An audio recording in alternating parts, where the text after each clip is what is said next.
orang-orang muda, dengarkan orang tuamu. Kuno papaku. Kuno. Sorry ya, yang muda-mudi. Di zaman papamu muda, papamu gak kuno ya. Suatu hari lu tua, lu yang kuno. Kalau pikirannya begini, orang tua gak bisa terima, nanti anak muda kau aniaya. Oh, saya bisa merasakan papa mama di sini berkata, teruskan Pastor Philip, kok enak? Jangan bilang kami kuno. Mungkin kuno gaya bahasanya tidak bisa utarakan. Tapi kami punya insting yang Anda tidak ngerti. Nah, ini orang gak baik loh. Orang ini gak baik loh. Oh papa, semua orang gak baik. Ya gak seperti papa, semuanya juga gak baik. Nanti akhirnya belajar dari kesalahan sendiri. Ya kalau belajar. Dengarkan. Jangan angkuh. Intelektual jangan jadi Tuhan. Politik apalagi disertai ketidakpercayaan. Itu tempat setan.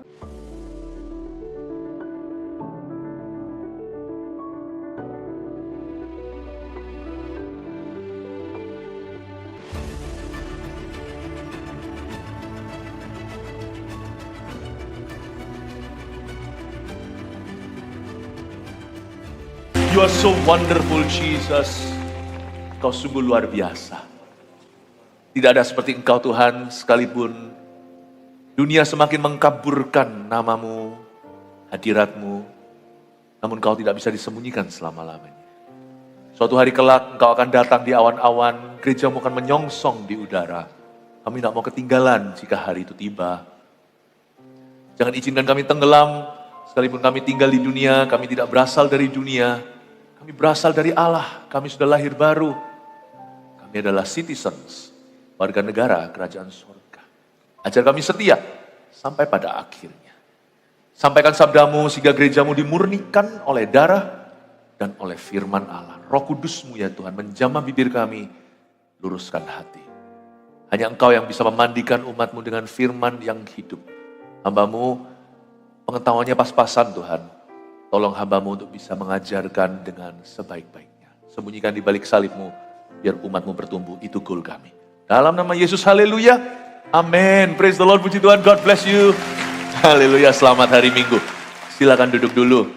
Tahukah Anda bahwa kita ini makin hari makin susah sebagai orang beriman karena kita jemaat Tuhan, orang percaya yang lahir baru apalagi, semakin dihimpit oleh sekularisme yang ada di sekeliling kita. Tidak gampang jadi orang beriman, apalagi anak cucu kita. Makanya kita harus mengerti Roh Kudus hendak berkata apa pada setiap jemaat, mempersiapkan diri kita, jemaat, mempersiapkan keluarga untuk sungguh-sungguh dengan Tuhan di akhir zaman. Wahyu pasal yang kedua, ayat yang ke-12 sampai ayat yang ke-17, saya bacakan dulu semua ya, kepada jemaat di Pergamus. Dan tuliskanlah kepada malaikat jemaat di Pergamus, inilah firman Dia yang memakai pedang yang tajam dan bermata dua. Aku tahu di mana engkau diam, yaitu di sana di tempat tahta iblis, dan engkau berpegang kepada namaku, dan engkau tidak menyangkal imanmu kepadaku. Juga tidak ada pada zaman Antipas saksiku yang setia kepadaku, yang dibunuh di hadapan kamu di mana iblis diam. Tetapi aku mempunyai beberapa keberatan terhadap engkau. Di antaramu ada beberapa orang yang menganut ajaran Bileam, yang memberi nasihat kepada Balak untuk menyesatkan orang Israel, supaya mereka makan persembahan berhala dan berbuat zina. Demikian juga ada padamu orang-orang yang berpegang kepada ajaran pengikut Nikolaus. Sebab itu bertobatlah, jika tidak demikian aku akan segera datang kepadamu, dan aku akan memerangi mereka dengan pedang yang di mulutku ini. Siapa bertelinga, hendaklah ia mendengarkan apa yang dikatakan Roh kepada jemaat-jemaat.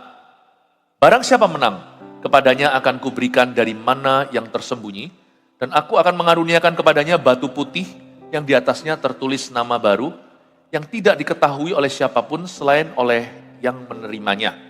Ambil catatan khotbah, kita akan belajar bukan hanya ayat-ayat firman yang tertulis di Alkitab kita, tapi termasuk sejarah yang tidak tertulis di sini, latar belakang juga. Kita akan Bible study agar kita bertumbuh dari protein ilahi. Gereja di Pergamus adalah salah satu dari 7 gereja yang ditulis di kitab Wahyu. Sebenarnya berupa surat, Tuhan memberi pewahyuan pada Rasul Yohanes yang dibuang di Pulau Patmos di Yunani situ. Di pulau terpencil itu, Rasul tua ini, Rasul kasih, disuruh sama Kristus untuk menulis surat ke 7 jemaat. Bukan hanya ada 7 gereja di seluruh dunia, tapi 7 gereja ini melambangkan gereja sepanjang sejarah. Tapi Tuhan tidak bicara kepada gereja itu gedungnya, karena gereja itu umatnya. Tuhan bahkan tidak berbicara kepada gereja itu secara organisasi, Tuhan bicara kepada jemaat, barang siapa bertelinga, hendaklah ia mendengarkan apa yang Roh katakan kepada jemaat-jemaat. Bukan gereja-gereja, berarti Tuhan mau bicara secara pribadi, individu lepas pribadi lepas pribadi. Kita harus mengerti bahwa kita tinggal dalam dunia yang semakin hari makin antikristus.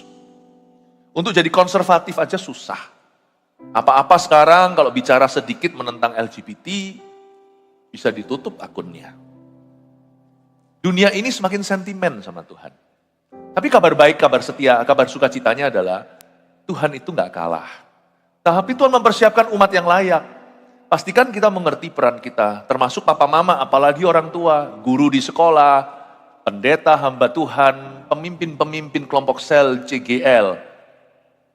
Kita harus mempersiapkan diri untuk sengaja lawan arus ikut Yesus. Termasuk jemaat di Pergamus. Coba lihat ayat 12, Tuhan bicara dulu kepada gembalanya sebelum Tuhan bicara kepada jemaatnya. Dan tuliskanlah kepada malaikat jemaat di Pergamus. Kenapa malaikat kok ditulisin surat? Bukan, ini malaikat jemaat. Ini kiasan, ini bukan angel sesungguhnya. Ini bukan angel sungguhan. Ini angel tanpa sayap.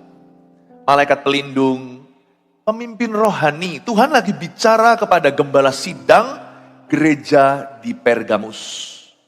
Tapi Tuhan juga bicara kepada kita, pemimpin-pemimpin rohani di rumah. Siapkan keturunanmu, siapkan keluargamu untuk hidup di tengah sekularisme yang semakin kental. Lebih gak gampang loh, di Amerika aja yang notabene Kristen. Doa di sekolah itu melanggar hukum, orang bisa ke penjara. 10 perintah Allah diambil dari Mahkamah Agung, padahal pendiri Amrik itu sebagian besar adalah hamba-hamba Tuhan. Jangan kira yang mendirikan Amerika itu Paman Sam. Yang mendirikan itu sekelompok gentleman, orang-orang laki-laki yang sebagian besar itu cinta Tuhan. Tidak mudah di zaman sekarang ini untuk bisa hidup takut akan Allah. Jadi malaikat jemaat ini adalah gembala sidang tentunya, tapi juga diteruskan ke setiap pemimpin-pemimpin rohani atau imamat rajani. Kalau Anda adalah seorang ayah apalagi, termasuk jikalau Anda seorang ibu atau mama, ini juga untuk Anda. Kalau Anda kakak rohani atau kakak kandung seseorang, ini juga. Kalau Anda manajer atau dipercayai, di bawahmu ada 2-3 orang, termasuk dirimu. Kepada malaikat jemaat di Pergamus, Tuhan memberi pesan. Pergamus ini adalah sebuah kota politik di Asia Minor. Kejadiannya 7 gereja ini di Turki. Turki ini negara istimewa. Ada satu negara yang berada di 2 benua, Eropa dan Asia. Asia Minor itu bukan Asia yang kita kenal hari ini. Asia Minor itu di Turki. Dan ini kota Pergamus adalah Washington atau Beijingnya. Kalau di Indonesia, Jakarta yang pindah nanti di IKN. Kota pemerintahan, the political city of Asia Minor. Ini adalah kota politiknya Asia Minor. Saya kasih satu lagi catatan sejarah, beberapa lagi, 2 lagi deh. Di Pergamus ada sebuah library perpustakaan, di situ ada 200.000 buku.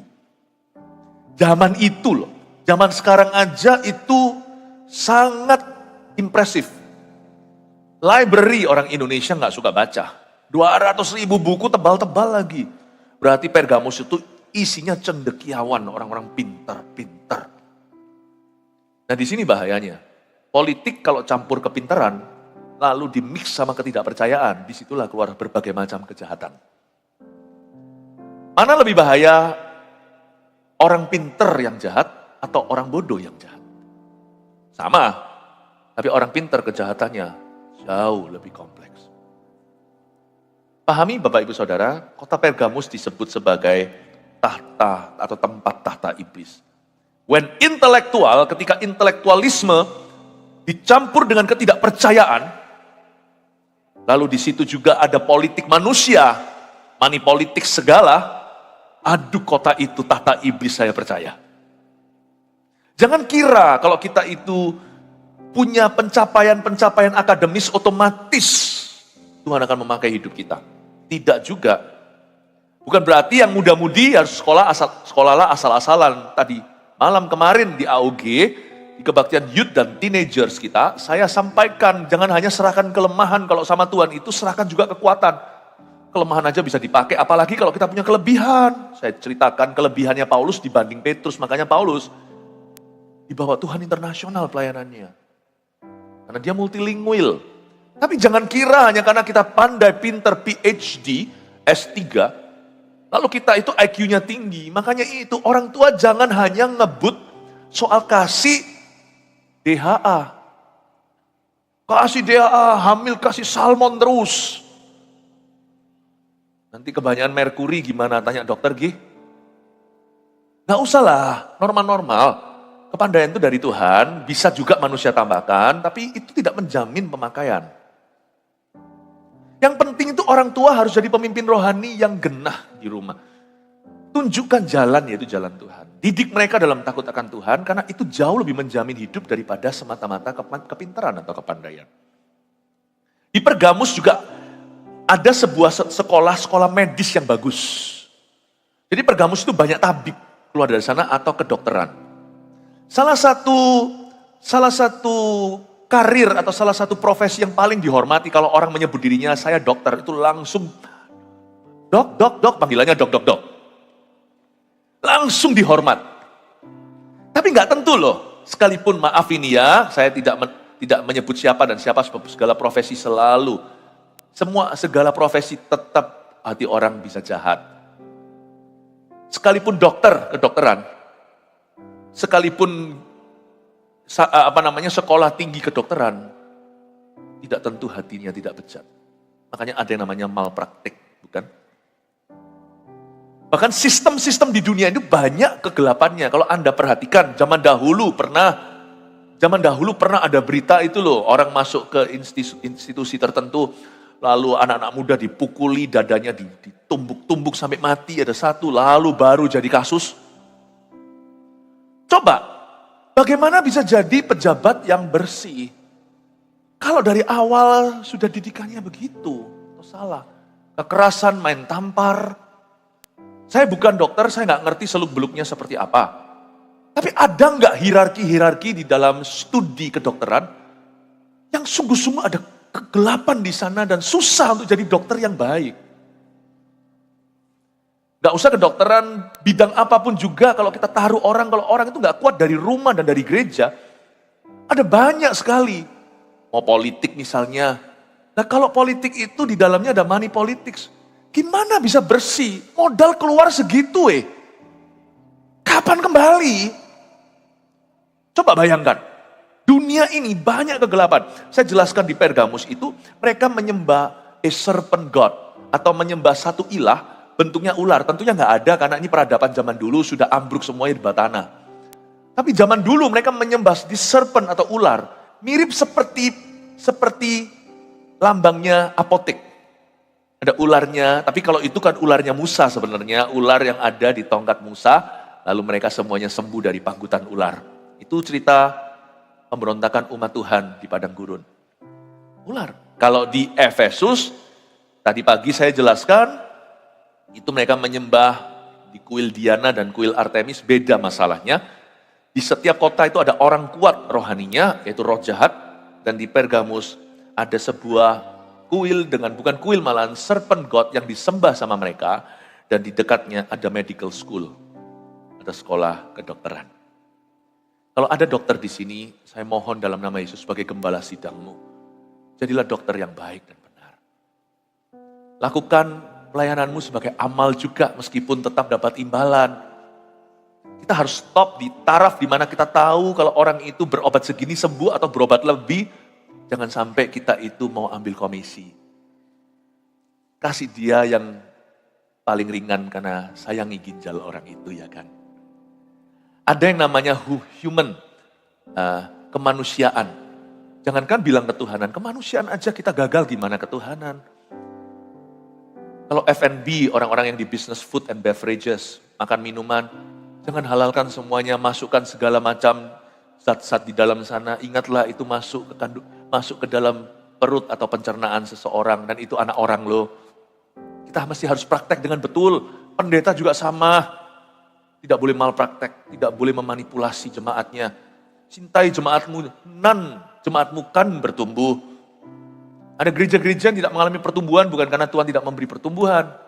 Karena juga mungkin ada malpraktek pelayanan. Gimana bisa bertumbuh? Ada gereja yang bertumbuh karena gak semua gereja yang bertumbuh besar itu selalu pertumbuhan dari Tuhan.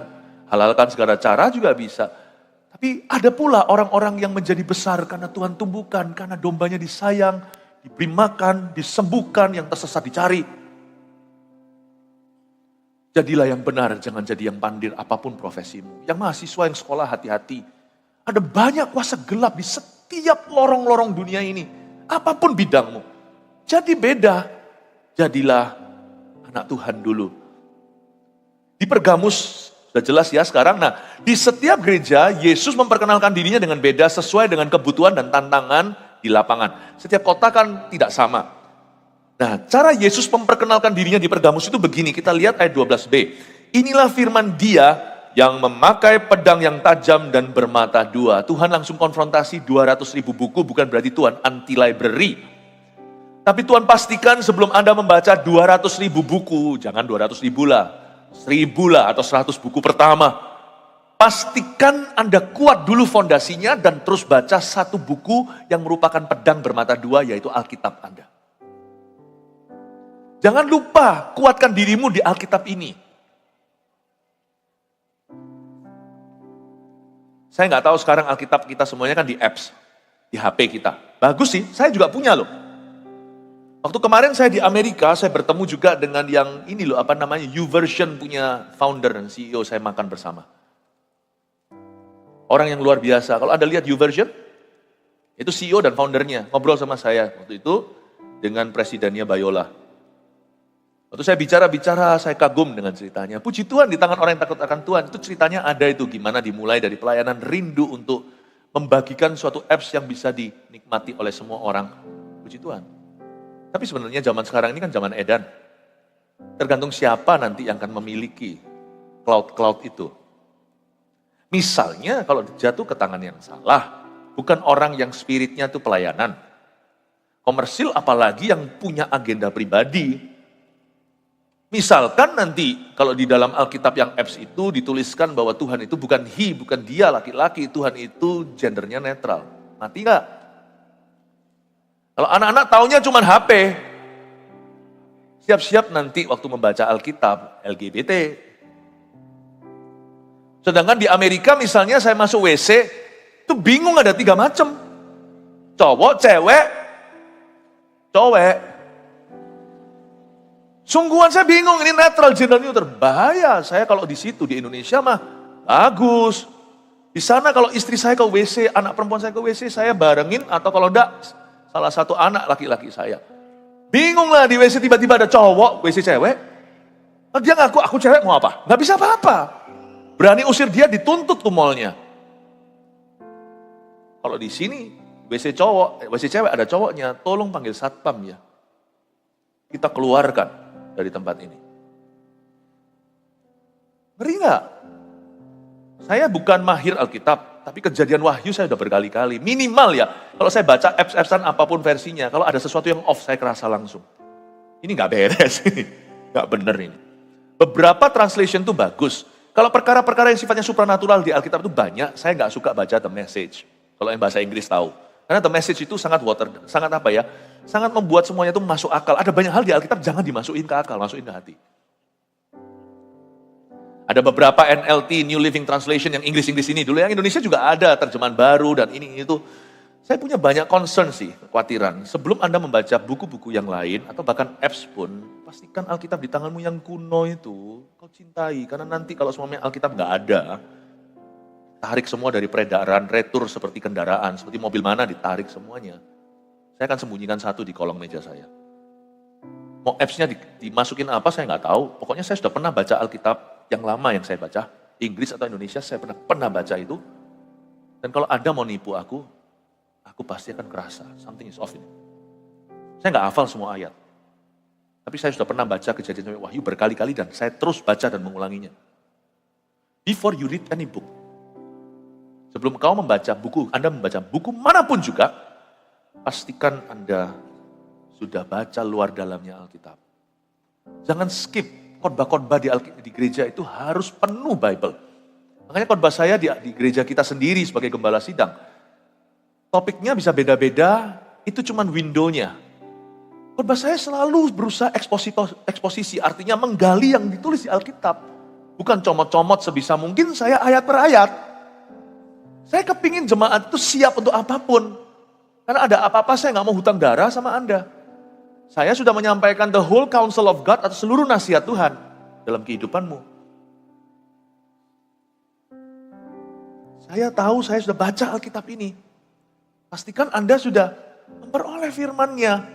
Tapi The Message sih bagus sih kalau saya baca misalnya kitab Amsal ya. Saya suka baca The Message. Karena dia membuat jadi ringan dan ngerti, oh gitu toh. Saya nggak ngerti kadang-kadang kan ayat-ayat Alkitab itu kiasannya bagaimana di sini jadi, oh gampang sekali dipahami. Jadi saling melengkapi, puji Tuhan, jadi vitamin buat saya. Tapi nutrisi saya sudah dapat punya hubungan yang pribadi dengan Tuhan. Pedang bermata tajam. Tuhan berkata, akulah firman, akulah dia yang memakai pedang yang tajam dan bermata dua. Oh puji Tuhan, ajari anak Anda dari kecil firman Allah. Saya masih ingat pada waktu saat teduh dulu, kalau anak Anda masih umur-umurnya balita, atau barusan wisuda balita, umur 6, 7, 8 gitu. Saya dulu waktu kecil sama anak-anak saya nggak banyak bawa Alkitab gini, baca juga dia nggak ngerti. Saya beli Alkitab waktu itu supaya nggak screen time. Untungnya nggak ada screen time gimana waktu itu. Telepon belum ada smartphone, cuma ada handphone. Saya pakai buku-buku yang ada gambarnya, ada ayatnya, tapi kata-katanya sederhana. Saya mulai dengan itu membangun selera. Sedikit tips buat orang tua yang anak-anaknya barusan diserahkan di gereja. Yang belum lama lah, baru berapa tahunan. Saya baca itu, jadi nggak boring. Anak-anak saya sudah ngerti Alkitab. Papanya yang bacain berat di sini. Nanti anak-anaknya punya pertanyaan, Bible study mereka itu pertama kali sama ayahnya. Lupa kenapa gini? Kenapa gitu? Kenapa gitu? Anda harus bisa menjawab. Jangan baca Alkitab untuk dirimu saja. Baca Alkitab untuk orang lain juga. Untuk keluargamu terlebih dulu. Untuk keluarga Anda. Baca Alkitab juga jikalau Anda adalah CGL. Kalau Anda adalah sponsor atau yang akan diangkat segera menjadi pemimpin kelompok sel ketika sel grupnya membelah. Baca Alkitab untuk orang lain juga. Gak rugi kok. Alkitab itu lebih daripada seperti vitamin C yang gak bisa overdosis. Gak bisa kita overdosis baca Alkitab. Saya ini kenapa rohaninya diperkuat sama Tuhan? Karena saya menguatkan Anda, saya sendiri dikuatkan. Baca please Alkitab. Ya, amin Bapak Ibu Saudara. Gampang kok. Gak ngerti ya Pastor Philip. Gak ngerti, gak apa-apa lah bacalah. Pasti berguna kalau itu firman Allah. Anda pada waktu makan vitamin ngerti gak itu apa? Apalagi vitaminnya tulisnya B kompleks sekali itu. B1, B12, B apa, gak ngerti semua. Yang diketahui sama orang cuma satu macam B, BMW. B12 apa? B ini apa? Anda makan ngerti nggak? Berguna nggak? Guna. Kita makan 4 roti, 4 sehat 5 sempurna. 4 roti. Kita makan, kerasa nggak? Proteinnya enggak, tapi berguna. Nggak akan sia-sia. Katakan kanan kirinya tidak akan sia-sia. Oke? Aku tahu di mana engkau diam, yaitu di sana ayat 13, di tempat tahta iblis. Dan engkau berpegang kepada namaku, dan engkau tidak menyangkal imanmu kepadaku. Berhenti di situ. Aku tahu di mana kamu tinggal. Tuhan Yesus menyebut Pergamus adalah tempat tahta iblis, bukan karena Lucifer ada di sana. Menurut saya Lucifer itu jalan-jalan, Ayub pasal pertama. Dia itu keliling, ada pos-pos favoritnya, saya yakin. Ya, pasti Lucifer makin hari makin benci Surabaya. Adanya kita soalnya. Haleluya. Kasih tepuk tangan untuk Tuhan Yesus. Dan juga kota-kota di mana ada GMS, mereka harusnya makin benci. Kalau makin cinta, wah kita gagal. Tapi mungkin dia senang dengan kota-kota tertentu yang sangat syarat dosa. Di mana terjadi kematian rohani, gereja-gereja dijual. Bukan dibangun, dijual malahan. Terus saya pergi ke Eropa, puji Tuhan sekarang ada ROSC, Rose of Sharon di mana-mana. Saya rasa kita harus bangkit menjadi jawaban, gak hanya mendoakan. Saya suatu hari waktu ke Eropa jalan gitu lihat, aduh sedih sekali. Tempatnya bagus, luarnya, dalamnya nightclub. Gereja. Kenapa ya? Kok gak ada mencibir ya? Gereja bagus gitu jadi nightclub. Nah kalau gereja bagus jadi gereja, kenapa dicibir ya? Manusia double standar menurut saya. Untuk Tuhan kasih yang pas-pasan. Untuk setan silakan. No! Itu dia. Ada anak kecil menjawab saya, no. Anak siapa itu? God bless you. Anak kecil aja tahu di gereja kita. Bapak ibu saudara, Tuhan menyebut Pergamus tempat tata iblis bukan karena Lucifer tinggal di sana. Tapi karena ketika intelek campur politik, campur ketidakpercayaan atau faithlessness, itu campuran yang toksik. Kamu tinggal di tahta iblis. Kamu tinggal di tahta setan. Dan jangan sampai orang-orang yang merasa pintar itu bahaya. Sorry nih, saya ngomong tentang dokter lagi boleh ya. Nanti kalau saya sakit jangan sampai sana. Biarin kalau yang Pastor Philip sakit, gak usah diobati gitu ya. Pendeta juga butuh dokter loh. Saya gak anti obat, malah saya sangat memuliakan dokter-dokter yang benar. Tapi izinkan saya ngomong sama Anda ya. Jangan sampai mentang-mentang kita itu pintar atau pandai sekolah panjang. Udah gak bisa. Jadi ada suatu kepercayaan bahwa dokter tidak dengar siapa-siapa kecuali dokter. Doh, jangan. Sekalipun istrimu bukan dokter, dengarkan dia. Hai Pilatus, dengarkan istrimu. Kalau sampai engkau mendengarkan istri Anda, tidak mungkin jadi pendosa yang menyalibkan Yesus. Ilmu kedokteran itu satu ilmu. Tidak menjamin bahwa di dalam hidup Anda akan berhasil. Gak tentu. Sekalipun ini jenius di dalam bidang medis, gak tentu parenting Anda benar. Mesti mau dengar pendeta. Mesti mau dengar CGL-nya, sekalipun CGL-nya itu sekolahnya hanya S1. Saya S3, bahkan bukan hanya S3. Sudah betul-betul sekolahnya itu panjang sampai 10 tahun. Sana sekolah cuma 3,5 atau 4 tahun. Tapi mungkin Tuhan taruh karunia dalam diri orang itu lebih mengerti hatimu. Gak tentu loh. Seorang tenaga medis juga bisa menjadi seorang perokok berat loh. Padahal tahu itu tidak sehat. Nah tentu. Amin Bapak Ibu Saudara.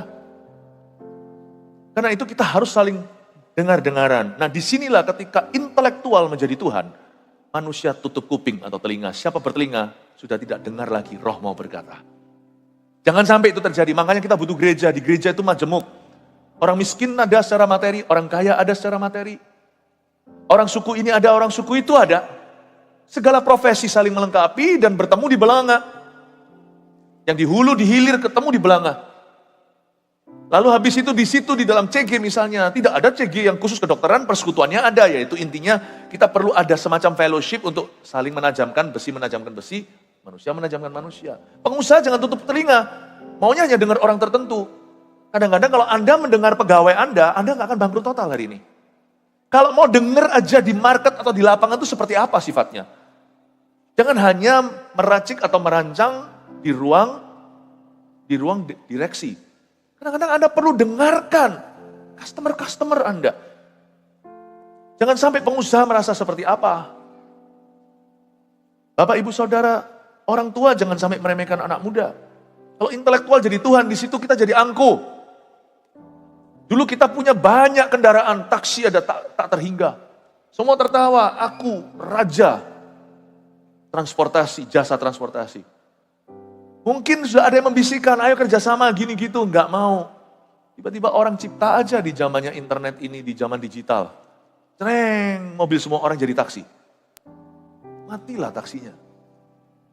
You should listen to the young people. Dengarkan orang-orang muda. Dengarkan anak-anak kecil. Amin Bapak Ibu Saudara. Jangan hanya orang tua menekankan sesuatu. Orang tua harus berwibawa iya. Berotoritas iya. Tapi orang tua juga perlu dengar-dengaran dengan anaknya. Kadang-kadang terjadi yang namanya jurang generasi. Gak bisa diseberangi karena gak mau dengar. Yang ini bersikuku, yang itu bersikuku. Berantem melulu. Coba dengarkan. Tapi orang-orang muda dengarkan orang tuamu. Ah kuno papaku. Kuno. Sorry ya. Yang muda-mudi. Di zaman papamu muda. Papamu gak kuno ya. Suatu hari lu tua, lu yang kuno. Kalau pikirannya begini orang tua gak bisa terima nanti anak muda kau aniaya. Oh, saya bisa merasakan papa mama di sini berkata, teruskan Pastor Philip, kok enak. bilang kami kuno. Mungkin kuno gaya bahasanya enggak bisa utarakan, tapi kami punya insting yang Anda enggak ngerti. Nah, ini orang enggak baik loh. Orang ini enggak baik loh. Oh papa, semua orang enggak baik, enggak seperti papa, semuanya bilang enggak baik. Nanti akhirnya belajar dari kesalahan sendiri. Ya kalau belajar. Dengarkan. Jangan angkuh, intelektual jangan jadi Tuhan. Politik apalagi disertai ketidakpercayaan. Itu tempat setan. Engkau berpegang, nah sekarang jelaskan lagi ya, ayat 13 lagi. Aku tahu di mana engkau diam, yaitu di sana, di tempat tata iblis. Dan engkau berpegang kepada namaku, dan engkau tidak menyangkal imanmu. Jadi di tempat tata iblis itu kamu tetap berpegang pada namaku dan tidak menyangkal imanmu. Tahun berapa itu, banyak jemaat kita, puluhan mereka, itu mereka mengalami kecelakaan pesawat AirAsia. Anda masih ingat? Saya sedihnya setengah mati, istri saya tidak bisa makan, tidak bisa tidur nyenyak, memikirkan keluarga yang ditinggalkan dan jemaat yang meninggal. Beberapa kami kenal secara pribadi. Langsung pergi ke airport, saya masih ingat itu dibukakan oleh pemerintah untuk bisa kita adakan tempat darurat. Itu saya kumpul kita langsung datang gereja kita ke sana untuk menjadi tempat pertemuan orang-orang yang menunggu nasib daripada keluarganya. Setelah itu, interview demi interview, saya harus mengcover keluarga-keluarga. Dari ini itu kami sortir apa yang perlu, dan saya percaya bahwa kita tetap harus bersuara memuliakan Tuhan di tengah semua keadaan, mewakili semua keluarga Gereja Mawar Syaran untuk membanggakan jemaatnya. Mereka tidak menyangkal iman mereka, dan mereka berpegang pada nama Tuhan. Giliran saya menjadi wakil jemaat yang berduka, saya diinterview oleh beberapa stasiun internasional termasuk CNN. Waktu saya diinterview dengan CNN oleh seorang pemandu, saya nggak sebut nama aja untuk menghargai beliau. Seorang perempuan, namanya pun ada kata gerejanya di situ, ya sudah ketahuan. Yang baca, saya waktu diinterview lewat semacam Zoom, itu belum pandemi ya. Lalu diinterview, saya jelaskan bahwa jemaat kuat, jemaat tidak menyangkal imannya, berpegang pada nama Tuhan. Dan bahwa orang-orang yang sudah diselamatkan dari keluarga-keluarga ini, kita nggak ngerti kalau ditanya why, I don't know why. Tapi saya percaya mereka sudah berada bersama dengan Tuhan.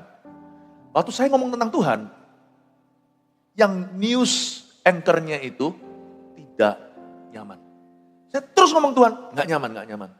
Saya di hang up pada waktu saya bilang God bless you. Tutup. Saya terus bicara tentang Tuhan. Majalah Karisma menginterview juga, itu masuk karena itu majalah Kristen. Tapi CNN tidak mau Tuhan-Tuhanan. Saya ceritakan terus, akhirnya ditutup teleponnya. Saya bersyukur kita ini tinggal di sekularisme, tapi GMS yang saya gembalakan ini adalah jemaat yang cinta Tuhan sungguh-sungguh dan kuat. Saya bersyukur untuk kerohanian orang-orang, bahkan ketika diuji. Jangankan gempa minggu lalu mati lampu atau whatever, atau aniaya, atau fitnah. Sampai kematian pun tidak mencabut imanmu. Sekularisme tidak ada sengatnya. Kalau kita bisa hidup terus dengan setia seperti ini, keluargamu turun-temurun akan satu persatu menjadi hamba-hamba Tuhan di bidang-bidang. Saya ditutup loh, ditutup.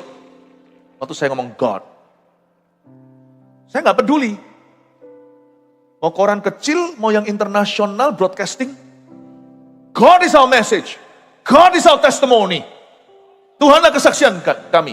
Tuhanlah pesan kita. Saya tidak akan turunkan. Dunia ini semakin sekuler, semakin anti sama Kristus. Kita justru harus semakin serius dengan Kristus. Tidak boleh undur. Jangan tinggalkan mesbah keluargamu, please. Itu akan luntur sendirinya kalau Anda biarkan. Kalau Anda makan di restoran, gak usah malu kalau menundukkan kepala. Saya dan keluarga saya kalau makan, kalau saya sama istri saya udah biasa dari sejak pacaran. Saya pegang tangannya, doa sebelum makan. Kadang-kadang waiter gak ngerti kan mereka. Kadang-kadang masih taruh tehnya, kadang-kadang masih panggil kami. Ini dari mana, sudah tahu saya merem masih panggilin. Kalau saya dipanggil, saya bukan munafik doa seperti orang Farisi di tempat-tempat jalan, di jalanan. Bukan. Tapi ada waktunya saya minta kau hargai. Sekalipun tidak lagi lumrah di dunia ini sekarang begitu, orang makan langsung makan. Aku masih bersyukur dikasih nasi di mejaku. Sekalipun ini semua jeripaya kami ngelembur-ngelembur. Tapi saya tahu mengakui bahwa sumbernya adalah Tuhan. Oh hari ini saya mengembalikan persembahan persepuluhan. digonjang-ganjing di luar, mungkin misalnya, atau jadi konten-konten media, gua nggak peduli. Saya tetap punya disiplin saya dan keluarga saya tidak ajari jemaat. Saya cuma jadi teladan. Saya dan keluarga saya, dari kecil anak-anak saya dilatih. Allowance mereka atau uang saku berapa, mereka belajar menyisihkan dan mengembalikan supaya mengakui bahwa bukan mamon Tuhan mereka. Saya tetap berdoa. Kadang-kadang berdoanya satu keluarga semua gandengan tangan, lalu saya yang melek dulu karena saya imamnya. Saya bilang, Mbak sebentar ya, masih doa. Oh iya Pak, maaf. Orang-orang Indonesia itu toleransinya tinggi. Sebentar itu mereka tunggu. Waktu saya di negara-negara barat, saya melek dan berkata, please give us a few minutes, a few seconds. Berapa detik? We're praying. Gak peduli mereka. Saya tahu sentimennya itu seperti apa di barat. Percaya nggak? You percaya nggak? Asia pasti ikut-ikutan. Karena barat itu kiblat. The last frontiers, pertahanan terakhir untuk dimana sekularisme tidak bisa menjamah. Meskipun kita tetap modernisasi. Kan aneh kalau kita itu jadul sekali atau kuno seperti zaman dulu. Hal-hal tertentu boleh modernisasi. Tapi iman tidak bisa, kebenaran tidak bisa. Apa yang absah tidak bisa. Pahami Bapak Ibu Saudara, pertahanan terakhir sekularisme tidak bisa memerintah. Ada dua, keluarga Kristen dan gereja yang penuh Roh Kudus. Kasih tepuk tangan. Pertahankan sungguh-sungguh. Mau Anda lawyer, mau Anda dokter kena terus ya, kenapa ya? Mau Anda pastor semuanya, ingat bahwa you Kristen dulu, baru profesimu. Saya Kristen dulu, baru artis. Saya Kristen dulu, baru pengusaha. Anda bahkan bukan pengusaha Kristen, Anda Kristen dulu yang menjadi pengusaha. Jangan lupa oyotmu. Jangan jadi malikundang surga. Saya minta Anda tegas berdiri. Teguh berdiri pada kebenaran. Kalau Anda adalah seorang yang berpengaruh di sosial media, remember you are Christian first. Sebelum Anda influencer atau apa. Bapak Ibu Saudara, perhatikan Pergamus adalah tempat di mana intelek bercampur dengan politik dan ketidakpercayaan. Hati-hati, dan dia berkata, kamu tetap berpegang pada namaku dan tidak menyangkal imanmu kepadaku. Juga tidak pada zaman Antipas saksiku yang setia kepadaku, yang dibunuh di hadapan kamu, di mana iblis diam, ayat 13 akhir-akhir. Tuhan menyebut zaman Antipas. Antipas ini Bapak Ibu Saudara, jemaat terkasih, saya sebut di unsung hero di kitab Wahyu. Pahlawan yang tidak dinyanyikan, pahlawan yang tidak diketahui. Kalau kita cari tahu Antipas itu siapa, kita cuma tahu cara dia mati. Kita nggak tahu. Ternyata ya, di samping Rasul anak domba yang terkenal semua di Kisah Para Rasul, nabi-nabi di Perjanjian Lama, ternyata ada juga kitab Wahyu ini Tuhan cuatkan satu nama, Antipas. Padahal kita nggak tahu, sejarawan juga nggak tahu banyak. Ternyata di dalam kerajaan sorga ada banyak orang-orang yang Tuhan kenan, yang tidak dikenal oleh dunia. Jangan ada di sini merasa sepi. Aku taat sama Tuhan dapat apa? Tuhan tahu Anda sudah taat. Tuhan tahu Anda sudah setia. Nanti upahmu datang dari Tuhan ketika Tuhan berkata, masuklah ke dalam sukacita Bapamu. Hai hambaku yang baik dan setia. Tahukah wisuda kita suatu hari waktu kita mati atau Tuhan datang kembali? My good servant. Kita akan dapat satu gelar. You are my good servant. Nanti waktu Tuhan melihat seorang dokter lagi. You are my good servant, you are a good doctor. Waktu Tuhan lihat seorang pastor, Tuhan berkata, kamu bukan gembala pandir. Kamu gembala yang sejati buat umat Tuhan. You are my good servant, kamu hambaku yang baik. Waktu Tuhan lihat seorang lawyer, pengacara, sekalipun di tempat yang sangat licin, kamu sudah berusaha. You are my good servant atau hambaku yang baik. Ketika Tuhan melihat seorang pengusaha selalu di area abu-abu kan. Orang selalu berkata iman adalah iman, bisnis adalah bisnis. Tapi Tuhan berkata kamu sudah memelihara imanmu. Kamu jaga sekalipun sekali-kali kamu masih kepleset bergumul. You are my good servant. Sekularisme tidak bisa mengubah sifat hamba Tuhan. Malah bisa memunculkan kemurnian kita. Amin Bapak Ibu Saudara. Ayat 14, tapi aku mempunyai beberapa keberatan terhadap engkau. Nah yang bahaya itu bukan sekularisme, kompromi itu yang bahaya. Kalau sekularisme lah, di luar sana lah, aniaya lah, semuanya itu justru memunculkan bagusnya kita. Tapi aku mempunyai beberapa keberatan terhadap engkau. Di antaramu ada beberapa orang yang menganut ajaran Bileam. Katakan ajaran Bileam. Yang memberi nasihat kepada Balak untuk menyesatkan orang Israel. Bileam itu loh, nabi yang mau mengutuki Israel tapi nggak bisa, malah memberkati. Tapi dia punya cara yang sangat licik sekali, nanti dia beritahu pada Balak yang menyewa dia untuk mengutuki, kan nggak bisa nih. Dia bilang gini aja, jangan konfrontasi, nggak menang sama bangsa Israel. Kamu ajari mereka makan persembahan berhala dan kirim cewek-cewek yang cantik-cantik, ya kan, untuk mereka kawin campur dan melanggar firman Allah. Dengan begitu, kamu lemahkan mereka dari sisi hubungan mereka dengan Allah. Tapi kalau mereka sedang punya hubungan baik dengan Tuhan, kamu mau lawan, cari mati Baginda. Tapi kalau mereka digoyahkan sama Tuhan, licik ini. Tahu nggak Bileam berakhir mati ditusuk pedang? Tuhan hukum dia. Tapi nasihatnya mempan bangsa Israel berzina pada Tuhan.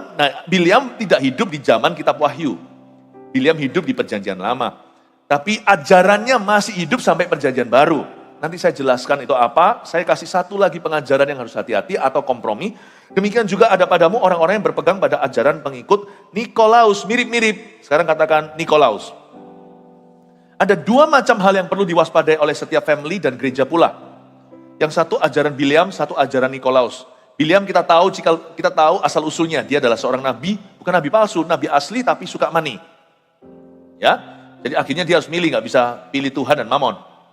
Tapi Nikolaus adalah salah satu daripada 7 diaken yang diangkat dan ditumpangi tangan di Kisah Para Rasul itu loh. Kisah Para Rasul memberikan pelayanan meja ke 7 diaken, termasuk di dalamnya martir pertama di gereja mula-mula namanya Stefanus. Salah satunya namanya Nikolaus, namanya sih bagus sih, Nicholas. Wah, bagus ya, kayak Sinterklas itu, Saint Nicholas. Tapi Nikolaus itu nggak bagus, dia itu membelot. Dari 7 diaken itu dia membelot. Dan dia punya pikiran kreatif. Menurut saya orang ini berpotensi dan berkarisma, tapi dia tuntun sebagian orang. Dan dia memimpin gerakan gereja yang lebih liberal.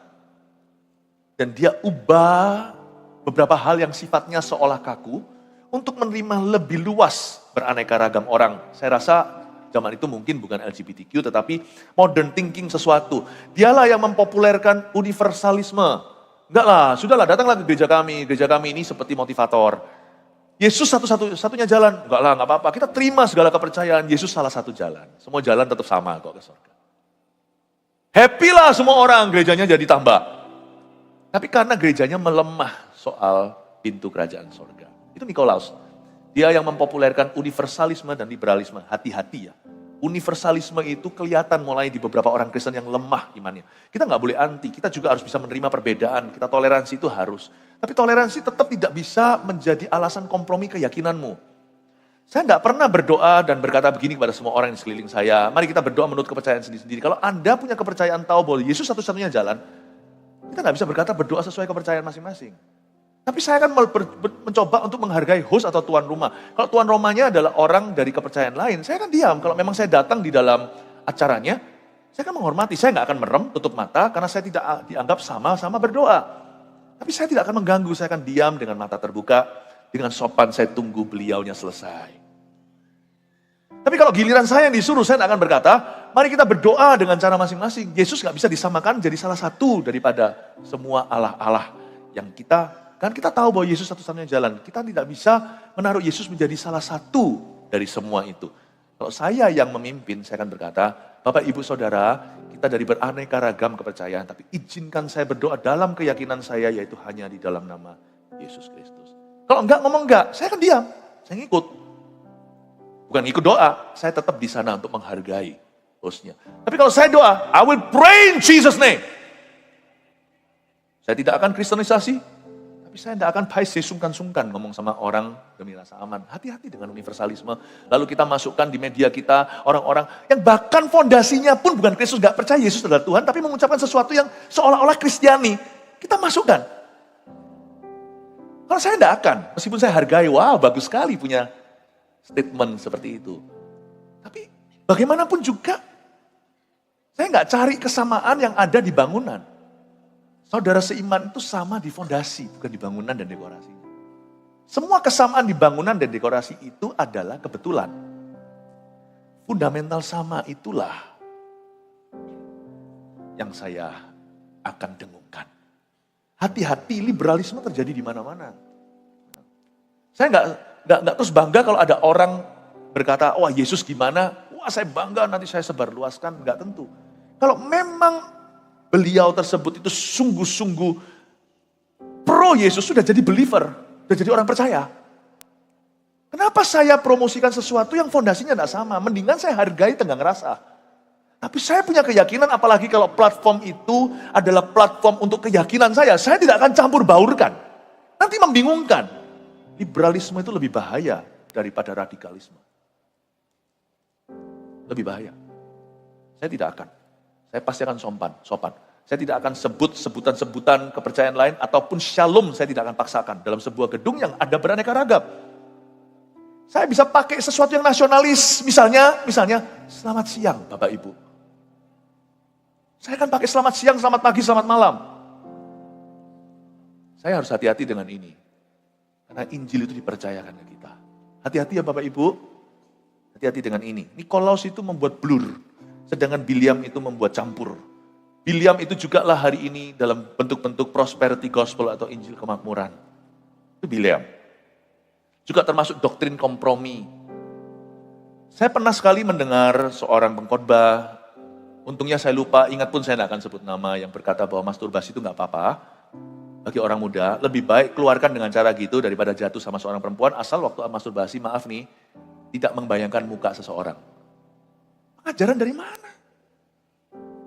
Mendingan menurut saya, kita langsung korek ke akarnya. Kenapa orang masturbasi? Mungkin karena dia lonely, karena dia gambar dirinya tidak sehat, atau dia nggak tahu bahwa dia perlu menanti secara biologi.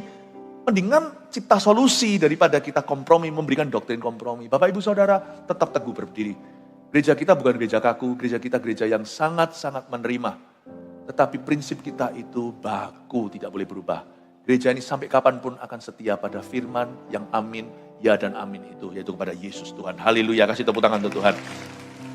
Saya nggak bisa selesaikan semua, tapi ayat 16 berkata, sebab itu bertobatlah. Kalau enggak, aku akan memerangi mereka dengan pedang di mulutku. Hendaklah ia mendengarkan, siapa yang bertelinga mendengarkan apa yang dikatakan roh kepada jemaat. Barang siapa menang, kepadanya akan kuberikan mana tersembunyi, dan batu putih yang di atasnya tertulis nama baru. Ada dua aja, dengan ini saya selesai. Mereka yang menang akan dikasih Tuhan mana yang tersembunyi, dan batu putih. Orang yang clear hatinya, tahu memisahkan Yesus dan paham sekuler, orang itu akan diberi Tuhan mana tersembunyi. Mana itu nggak tersembunyi. Mana tersembunyi artinya suara Tuhan jadi jernih di hidupmu. Mana tersembunyi itu artinya jadi lebih gampang dengan suara Tuhan untuk hidup kita. Hidupnya itu dituntun Tuhan itu dengan jernih kalau hati nurani kita itu bersih. Kalau kita bisa membedakan, nanti kita tuh berhikmat di masyarakat. Kita nggak musuhan dengan orang yang beda, tapi kita juga tidak menjilat kiri kanan. Lalu kita senang kalau Yesus disanjung. Yesus tidak perlu disanjung siapa-siapa. Dia tetap adalah Tuhan. Kalau kita bisa menaruh diri dengan tepat, mana tersembunyi, tiada tersembunyi lagi. Hidup kita bisa mendengar suara Kristus dengan jernih. Dua, batu putih yang di atasnya tertulis nama baru itu untuk orang lahir baru. Kalau gereja itu terus jernih, apa yang terjadi? Banyak orang-orang yang datang ke gereja itu satu persatu akan terima batu putih yang di atasnya tertulis nama baru. Gereja yang begitu adalah gereja yang jelas Injilnya. Sehingga banyak anggotanya satu-satu dilahirkan baru dan diselamatkan. Nanti anak muda di situ diubahkan, anak kecil di sana terima Tuhan, nanti sini dibaptis, situ dibaptis, sini dipenuhi Roh Kudus, dibaptis Roh Kudus. Di gereja seperti ini, yang tidak pahamnya itu campur baur dengan sekularisme, tidak kaku, namun baku fondasinya. Gereja seperti itu, Injil akan lancar, siapapun yang ke tempat itu, cepat lambat tinggal waktu, satu-satu lahir baru, batu putih dengan nama baru di tangan. Kita akan menjadi gereja yang terus menyelamatkan jiwa. Haleluya. Berikan tepuk tangan bagi Tuhan.